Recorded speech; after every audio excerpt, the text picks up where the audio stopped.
Hey, what's up, everyone? Welcome to another edition of Let's Talk Marketing with In-Depth, where I'm your host, Nathan Webster, and I'm excited to chop it up with you today.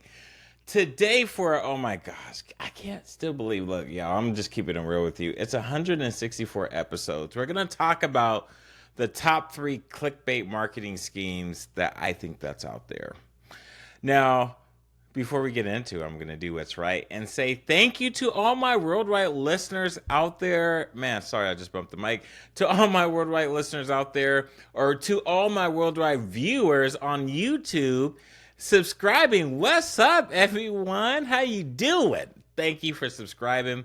Thank you for following. Thank you for sharing. Thank you for liking. And thank you for commenting on the post. That's what I'm talking about. Marketing engagement right there. And for all my first-time listeners, what's up? My name is Nathan. What's your name? How you doing? Hey, if this is something that you have enjoyed or you are enjoying or you're going to enjoy, just go ahead and hook a brother up. Go ahead and give me 5 stars. 4 stars even too. I'll take that too. And leave a comment, please. I have 19. I've been stuck on 19. Now, I wish I was stuck 19 years old, but no, actually, no, I don't want to go back. All right, let's get into it. Let me scroll down because I have a couple of things I want to share, but we're gonna keep it short because this is where when I talked about an episode. Let me see if I can find it here. Let me see. This is episode 154, and I said the 7 top sales marketing strategies. I used AI. This was back in May. I did this. Well, I'm going to do something similar and talk about the top 3 clickbait marketing schemes. And some of this I used from AI, some of this I used on my own. But in that, I wanted to just talk about a little bit, right? No, we're about to talk about it. But I'm not going to talk about it for very long because clickbait is clickbait. Basically, it's a tactic that folks use to, I would say, manipulate folks to believe there is something worthwhile. So there's content that somebody wants to consume, use, view, and there's 3 different types, okay? So these are the 3, and we'll go over it in detail. But number 1 is when I would say falsifies headlines, okay? Number 2 is going to be false or misleading promises or information. So falsifies, what we remember the first one, falsified headlines, and the next one is false promises, misleading stuff. And let's just get into for nosy folks. For folks that want to have all the information, I'm going to say for nosy folks, right? I'm going to start with that. Like however you, and this is one that you kind of get maybe on your feed. Number 1, for the nosy folks, you want to hear about celebrity. This tactic is used for those that, some people say are curious. I highly doubt. More like nosy. It has just enough information to get you to think about, say, that celebrity, that athlete, or maybe your next door neighbor, what this entity, this organization has done. You wouldn't believe it, right? It's one of those things you wouldn't believe what happened. And watch what happens next. And you, of course, you're like, okay, what happened next? You want to click on it, right? Yeah. That's the part where it's for nosy people or folks just don't know how to stay in their lane or in their business. Because if it was truly something that was of substance, a pertinent value, it would be a true art write-up, or article, not just clickbait, right? What it would be, where it has a whole bunch of ads and garbage on it. Number 2, falsifying promises, information, okay? Now, you see this a lot again on Facebook, but this is for like maybe Facebook Marketplace where they say, come buy something. It could be like an LTO, limited time offer, or while supplies last, or there's something out there, outlandish out there, and then you get the, you're like, oh, is this a sale? Or you see something for $5 or free on Facebook and you go there and it's like, oh, it's a sponsored ad. Oh, or it's not a sponsored ad. And you go, oh, this is just them selling things. They got me to click on here. So now I went to their page, or I went to their profile, or I went to their website. And now it's like, man, I thought you had something. I love it because I'm in the market for a boat right now, right? I'm looking. I'm not going to buy right now. But when I see a boat for $1, a boat's not $1, right? But that's how people get to click on it, which leads me to number one, falsified headlines. Some people like to call it sensationalization. Some people like to say the romanticization of it. Some folks like to say, what is the other one? I don't remember the other one. I'll call it false headlines, right? Fake news. And this is like, you would never guess what happened at the Oscars. It's just so vague and blah. Or this is so mind-blowing. You have to check this out. Come on.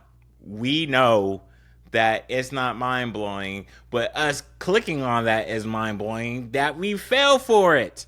Frustrating. So these three types of clickbait are easy tactics for a short-term high vanity metrics, as in likes, views, impressions. Engagement's going to be extremely low, and they're low for the obvious. People weren't really looking for it. So can you use that? Absolutely. Do folks use that for blogs? 100% they do. Do I recommend it? Depends what you're doing. It's a tactic.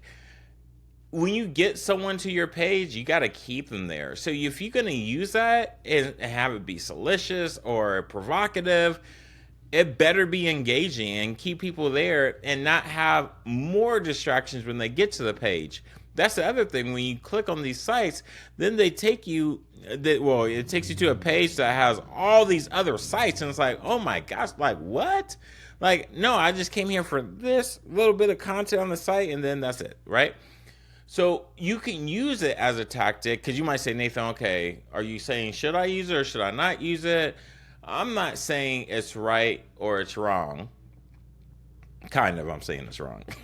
I'm saying it's wrong when it leads people to lies. Let's just say that. It's also wrong when it's bad business. When you're trying to scheme people, there's nothing wrong with getting people's attention in a way that is going to make their day better, right? Share your value proposition, right? Encourage education to something that they may not have clicked on if they wouldn't have seen this headline. That's how you get engagement from awareness.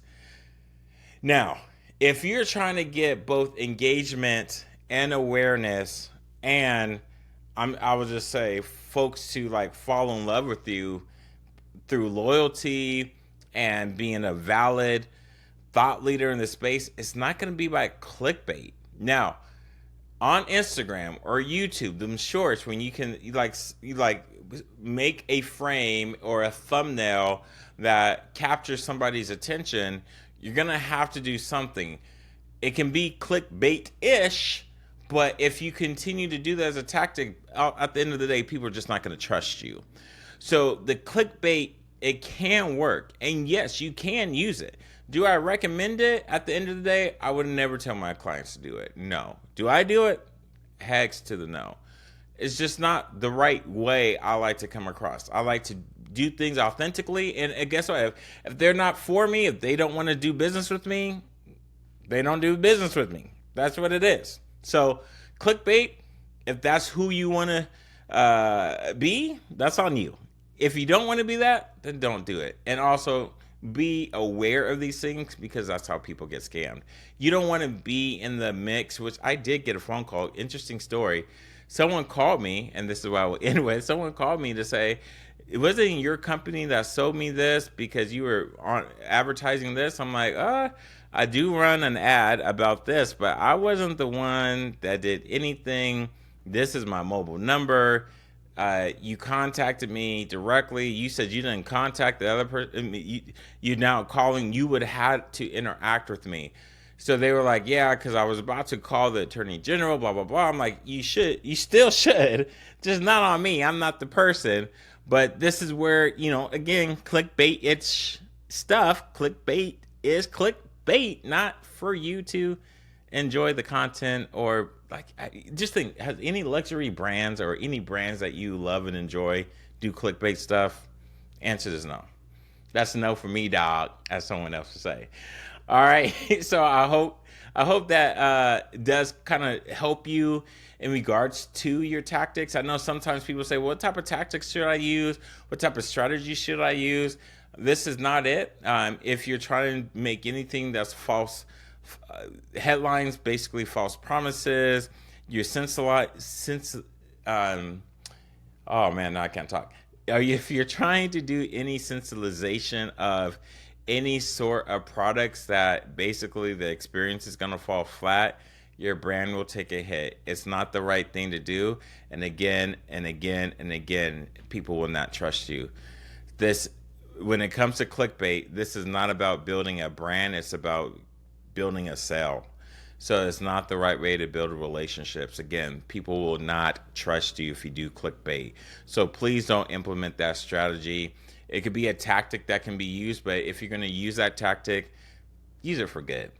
So with that, I wish you the very best. You heard it first here on Let's Talk Marketing with NDUP. Until next time, please, please, please leave a review, rate the show, share it with others, and I wish you nothing but the best. So dream big and Godspeed.